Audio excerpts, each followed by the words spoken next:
အခွင့်အရေးမှန်သမျှကိုယ်ပဲရကျင်တယ်သူများကိုမပေးနိုင်မပေးချင်တာဟာမစ္စရိယလို့ခေါ်တယ်နော်လောဘနဲ့တွဲတာမဟုတ်ဘူးသူကဒေါသနဲ့တွဲတာမစ္စရိယတရားကကိုယ်အတွက်လို့စဉ်းစားပြီး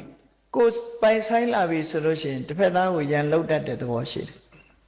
ကြောင်ကလေးတွေကြည့်သူတို့ပါဇက်ထဲကြွက်တကောင်ရပြီးဖမ်းမိသွားပြီဆိုလို့ရှိရင်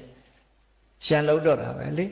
လူတွေကတော့ပြောတယ်မန်ဖီတယ်ဆိုတာမန်ဖီတာဘယ်သူ့ကိုမန်ဖီတာတော့ဆိုကိုရထားတဲ့ဟာကိုတခြားကလာလွတ်မှဆိုလို့မန်ဖီတာအဲ့တော့မစ္စရိယနောက်မှာဒေါသရှိတယ်နော်ဒါကြောင့်မို့မစ္စရိယတရားဒေါသ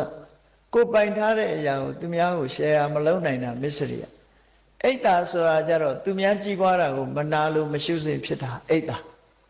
အဲ့ဒီသဘာဝတရားနှစ်ခုဟာအလွန်ဆိုးဝါးတယ်ဒါကြောင့်မို့လောကလူတွေဟာအိမ်မှာနေထိုင်ကြပြီးတော့နော်မိသားစုကျွေးတယ်မွေးတယ်ဆိုတဲ့အချိန်မှာမိသားစုဘဝမှာနေတဲ့အခါမှာမစ္စရိယတရားလွှမ်းမိုးနေတဲ့အိမ်ဟာ၆ကပ်ကပ်ဖြစ်နေတတ်တယ်ပေါ့ဘယ်သူမှအခန္ဓာတို့ကျွေးမွေးတာတို့မလုပ်ဘူးရှိတာဖွဲ့ထားတယ်ဆိုတာမျိုးတွေဖြစ်တယ်ပေါ့နော်အဲ့ဒီလိုအိမ်မျိုးသွားလို့ရှိရင်ရေတောင်တောက်ရမှာမဟုတ်ဘူးပေါ့